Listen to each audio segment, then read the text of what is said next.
Tender जब पड़ता है तो कोई भी क्वालिफाइड करके डाल सकता है। तो इस बार जिसने टेंडर डाला था वो 28% लगभग किलो डाल दिया। उसका ये था कि हम जितना आपको पैसा मिलेगा हम उसको धीरे धीरे बनाते रहेंगे।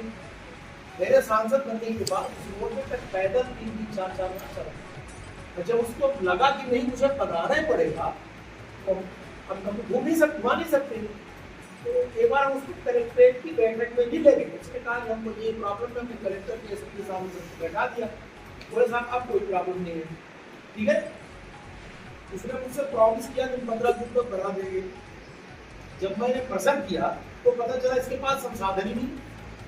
सोचिए बात, इसके पहले जिसने भी उसको टेंडर की प्रक्रिया में जोड़ा था पूर्ववर्ती हो गया, उसने जहाँ किया है हर जगह का अधूरा काम है, डिफॉल्टर है, और इसलिए वो काम रोड नहीं बना पाया है। काफी कुछ काम हुआ, अब हम ये कहते हैं कि बहुत सारी चीज पे दबाव बना के कर लिया उसने, लेकिन मुझे ऐसा लगा कि हम 2-4 साल लगा देंगे। अब इसका टेंडर हो रहा है, मैं समझता हूँ कि आज कल टेंडरिंग होगा उसको। मीन टाइम में रोड बरसात की दिक्कत में इसके 10-11 करोड़ का एक बजट आया है, जिसमें ज़्यादा प्रॉब्लम नहीं बन जाएगा।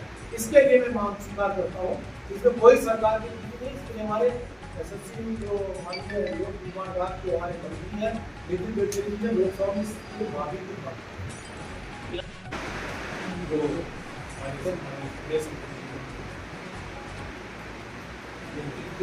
जहाँ पर प्रतिनिधित्व कर रहे हैं हमारे प्रदेश की पार्टी, हमारे बीच हमारे सम्मानित जयसवाल सिंह जी, इस कार्यक्रम को जिला पार्टी बदल की और मंजिला हमारे सभी पत्रकार बंधु।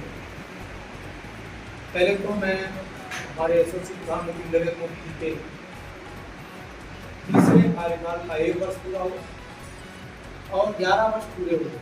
सेवा सुशासन का जो संकल्प है उसके हमारे जो 11 वर्ष पूरे हुए हैं, उसमें आपको हम सब ये चाहते हैं कि आप भी उसमें सहभागिता से हमारे साथ जुड़े और सबसे हमारे प्रधानमंत्री जी की भी है। और 2047 तक हम स्टेज पर जो माननीय सबसे प्रधानमंत्री जी के नेतृत्व में एक विकसित राष्ट्र को देखना चाहते हैं, इसकी आपकी सहभागिता के लिए आपको आमंत्रित करता हूँ। देखिए, हमारे सबसे प्रधानमंत्री नरेंद्र मोदी जी ने एक संकल्प लिया और वो 2022 से लेकर के 2047 तक 25 वर्ष होते हैं। 2047 में हमारे देश की स्वतंत्र होने के 100 वर्ष पूरे हुए और उस 100 वर्ष तक हम भारत को एक विकसित राष्ट्र के रूप में देख रहे हैं। आप सब जानते हैं कि राष्ट्रों की एक परिभाषा है, विकसित राष्ट्र, विकासशील राष्ट्र और अविकसित राष्ट्र। जैसे विकसित राष्ट्र 4-5 विकसित राष्ट्र है। लोकप्रिय सांसद आदरणीय डॉक्टर राजेश मिश्रा जी, हमारे मीडिया के प्रभारी आदरणीय सुरेंद्र बड़े जी, इस जो हमारा अभियान चल रहा है 11 वर्ष मोदी जी के पूर्ण होने पे पार्टी की तरफ से जो अभियान हम लोगों ने लिया है, उस अभियान के संयोजक हमारे वरिष्ठ नेता डॉक्टर देवेंद्र त्रिपाठी जी, मीडिया के सह प्रभारी आदरणीय महिला जी तथा यहाँ उपस्थित सभी इलेक्ट्रॉनिक मीडिया एवं प्रिंट मीडिया के सभी सम्मानित पत्रकार साथियों, कुछ अंतराल के बाद आप सब लोगों से मिलना हो रहा है। पार्टी जब जब जिम्मेदारी लगाती है तो मैं अपना सौभाग्य मानता हूँ कि सीधी आकर आप लोगों से रूबरू हो सकूँ, आप लोगों से कुछ अपनी बातें कर सकूँ। तो पार्टी की तरफ से ये जिम्मेदारी जब मुझे मिली तो मुझे बड़ी प्रसन्नता हुई कि काफ़ी दिन के बाद सबसे मुलाकात हो गई। आदरणीय सांसद जी ने आप सब लोगों को अभी काफ़ी कुछ विषय रखना आप लोगों को बताया। वास्तव में ये 11 वर्ष जो अमृत काल के हुए हैं, सेवा सुशासन गरीब कल्याण के 11 वर्ष, ये अपने आप में अद्भुत है। यदि गुड गवर्नेंस की बात करें तो आप सब लोग पढ़े होंगे, जानते होंगे कि कभी एक ऐसा समय था कि भारत हमारा राइजल 5 में माना जाता है। राइजल 5 का अर्थ होता है कि 5 नाजुक देश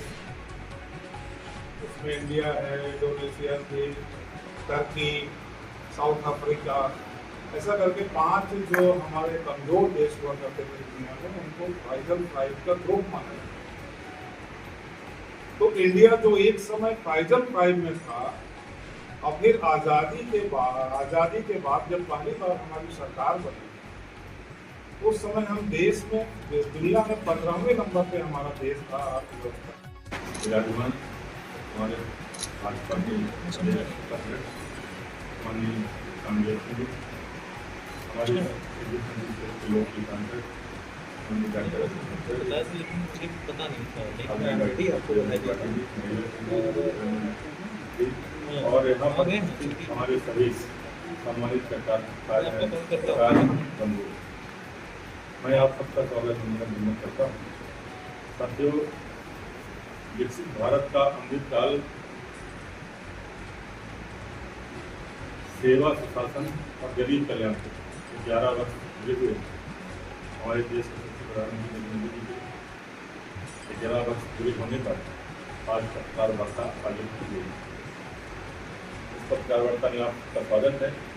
और निश्चित तौर से इसने काम गलत किया है कि सीधी का ठेका ले लिया, सिंगरौली को ले लिया, सिंगरौली का शुरू कर दिया, सीधी के लिए कोर्ट में चला गया।